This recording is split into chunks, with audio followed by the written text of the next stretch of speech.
Class 8 chapter number 3 understanding quadrilaterals.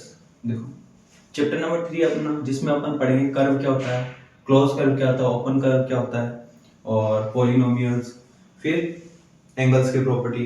ये सब अपन इस चैप्टर में सीखेंगे। बहुत इजी चैप्टर है, बस आपको कुछ प्रॉपर्टीज है, बस आप प्रॉपर्टीज भी क्या, जैसे ट्राइंगल सम ऑफ ट्राइंगल्स 180 होता है, एक्सटीरियर एंगल जो बाहर के एंगल्स होते हैं उनका सम 360 होता है। बस इस पे पूरा चैप्टर खत्म है। चलो स्टार्ट करते हैं पहले बेसिक से कि कर्व क्या होता है। देखो कर्व क्या होता है। कर्व देखो, अगर मैंने ऐसे कुछ भी बनाया है, ये कर्व है। आप स्ट्रेट लाइन भी ड्रॉ करो तो वो कर्व है। मैं इस जो इसको पेन को या पेंसिल जो भी है आपके पास, उसको आप बिना हाथ को उठाए कुछ भी ड्रॉ करते हो, बिना हाथ को उठाए कुछ भी ड्रॉ करते हो, वो सब कर्व है। ठीक है, मतलब विदाउट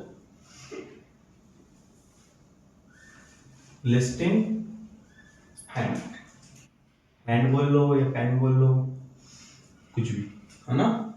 यानी आप बिना हाथ को उठाए जो भी ड्रॉ करते हो वो सब क्या है, कर्व है। ठीक है, अब कर्व में भी अपन पढ़ेंगे कि कर्व कितने तरह के, दो तरह के कर्व होते हैं। एक तो होता है क्लोज कर्व, एक होता है अपना ओपन कर्व।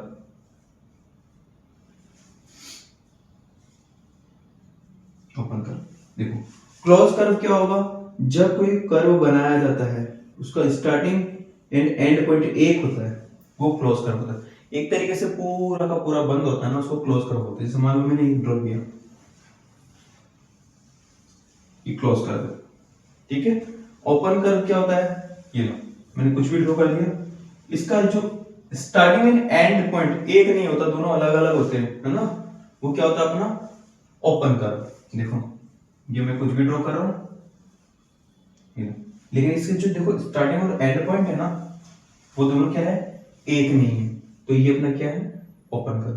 क्लोज कर्व जो इसका स्टार्टिंग एंड एंड पॉइंट एक होगा, ओपन कर्व जिसका स्टार्टिंग एंड एंड पॉइंट एक नहीं होगा। अपने हाथ को बिना उठाए आप जो भी ड्रॉ करते हो वो सब क्या है, कर्व है। ठीक है, चलो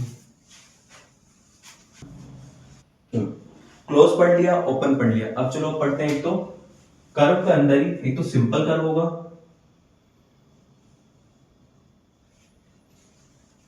एक होगा अपना कॉम्प्लेक्स कर्व।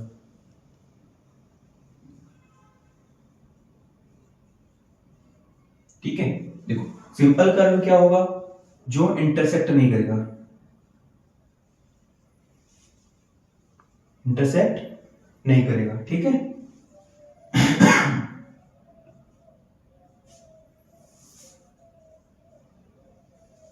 जो इंटरसेक्ट नहीं करता। देखो मैंने कोई कर्व बनाया, ठीक है, तो ये सिंपल कर्व है। अगर मैं इसको ऐसे करके ऐसे बनाता हूं, देखो ये एक जगह से, ये खुद को ही खुद से काट रहा है। देखो जैसे मैंने ये बनाया, फिर ऐसे ड्रॉ करके ये मैंने ऐसे ड्रॉ कर दिया, तो ये तो कि यहाँ क्या कर रहा है, इंटरसेक्ट। इंटरसेक्ट मतलब होता है काटना, ये यहाँ काट रहा है, तो ये क्या अपना सिंपल कर्व नहीं है। जो इंटरसेक्ट नहीं करे वो क्या होता है, अपना सिंपल कर्व। ठीक है, अब देखो कॉम्प्लेक्स कर्व क्या होगा, जो एक दूसरे को क्या करेगा, कट करेगा। ऐसे बन जाओ, ऐसे बना लो, या फिर कैसे भी, ऐसे करके ऐसे करके ऐसे, ये सब क्या है अपने कॉम्प्लेक्स कर्व, जो इंटरसेक्ट करते हैं। और ये इंटरसेक्ट नहीं करेंगे, विदाउट इंटरसेक्ट। ठीक है, और ये इंटरसेक्ट करेंगे। ठीक है, चलो चलो अब कर्व पढ़ लिया, अब अपन पढ़ेंगे पॉलीगन। क्या पढ़ना है, पॉलीगन। देखो पॉलीगन क्या होता है, ऐसा डायग्राम या ऐसा फिगर जो अपना किससे बना हो, एक तो सिंपल कर्व हो, सिंपल भी हो, क्लोज्ड भी हो। ठीक है, और क्या हो, एक एक तो ये हो, और एक क्या हो, उसमें क्या हो, लाइन सेगमेंट। ऐसा कोई डायग्राम बना होता है, वो क्या होता है, अपना पॉलीगन होता है। मोस्टली जो पॉलीगन का जो डायग्राम होता है, 3 साइड से ज्यादा का, ऐसे समझ लो आप, जैसे कि 2 साइड में कभी पॉलीगन बनेगा नहीं। जैसे मैंने ये बनाया, ये एक पॉलीगन है। देखो साइड कितनी इसमें, 1 2 एंड 3। ये कोई पॉलीगन बनेगा ऐसा, ऐसा कोई पॉलीगन बनेगा नहीं, क्योंकि simple closed curve, simple closed curve, देखो क्लोज नहीं है ये, और कोई भी डायग्राम को क्लोज करने के लिए एटलीस्ट 3 साइड तो चाहिए। देखो ये साइड हो गया, ये देख लो, या फिर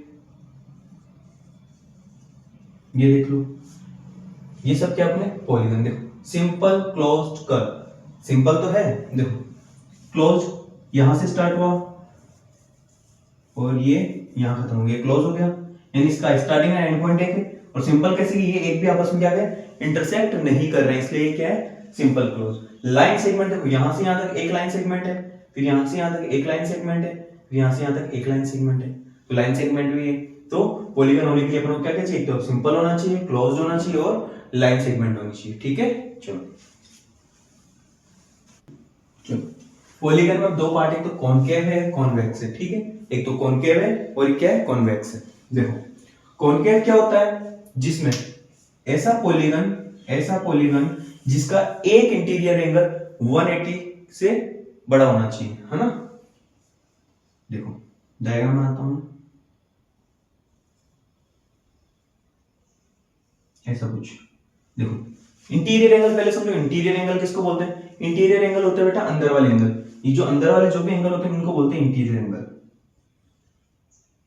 ये सब इंटीरियर एंगल। तो कॉनकेव पॉलीगन क्या होगा बेटा, जो जिसका एक इंटीरियर एंगल 180 से बड़ा हो। तो देखो ये 180, ये इंटीरियर एंगल छोटा होगा, ये भी छोटा है, ये भी छोटा है, ये भी छोटा, लेकिन ये वाला एंगल 180 से बड़ा है। ठीक है, ये वाला एंगल क्या होगा, 180 से बड़ा होगा। ए polygon which at least one interior angle is greater than 180 is concave polygon. ठीक है, चलो अब देखो कॉन्वेक्स पॉलीगन क्या होगा।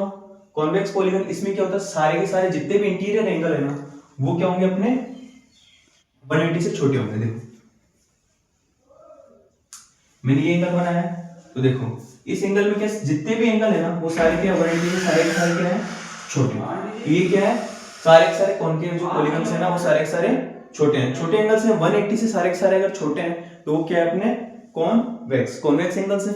अगर 180 से सारे सारे छोटे होते हैं तो कॉन्वेक्स एंगल्स। देखो इसमें सारे के सारे एंगल क्या होंगे, 180 से लेस देन होंगे।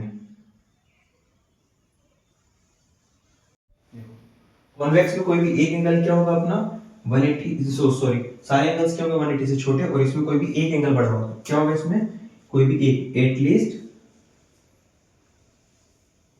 One interior angle is more than 180। ठीक है, कोई भी एक एंगल क्या होगा 180 से बड़ा होगा, और इसमें क्या होगा, each interior angle is less than 180। ठीक है, यानी इसमें सारे के सारे एंगल्स क्या होंगे 180 से छोटे, और इसमें सारे के सारे एंगल क्या होगा 180 से, सॉरी कोई भी एक एंगल क्या होगा 180 से बड़ा होगा। चलो कॉन्वेक्स और कॉनकेव पढ़ लिया, रेगुलर पॉलीगन और इरेगुलर पॉलीगन।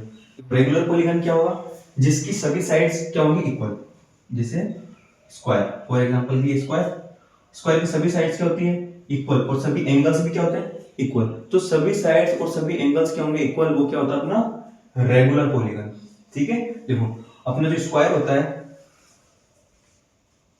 स्क्वायर इसके देखो ये एंगल भी 90, ये एंगल भी 90, ये भी 90 और ये भी 90, और इसकी सभी साइड्स भी इक्वल, तो ये क्या है अपना रेगुलर पॉलीगन। जो इररेगुलर पॉलीगन क्या होगा, जिसमें कुछ भी बना होगा। ठीक है, कोई साइड कोई एंगल कुछ फिक्स नहीं होगा, जिसमें ना तो कोई साइड्स बराबर हो, मतलब कोई डायग्राम बना हुआ जिसमें कोई भी पॉलीगन तो होगा लेकिन इररेगुलर, जिसकी साइड्स इक्वल नहीं होंगे या फिर एंगल्स इक्वल नहीं होंगे, तो क्या अपना इररेगुलर पॉलीगन। ठीक है, चलो देखो आज हमने देखो क्या क्या पढ़ा, सॉरी कर्व पढ़ा, क्लोज कर्व, सिंपल कर्व और ओपन कर्व। फिर अपन ने पढ़ा पॉलीगन, इसमें कॉन्वेक्स, कॉनकेव, रेगुलर, इररेगुलर।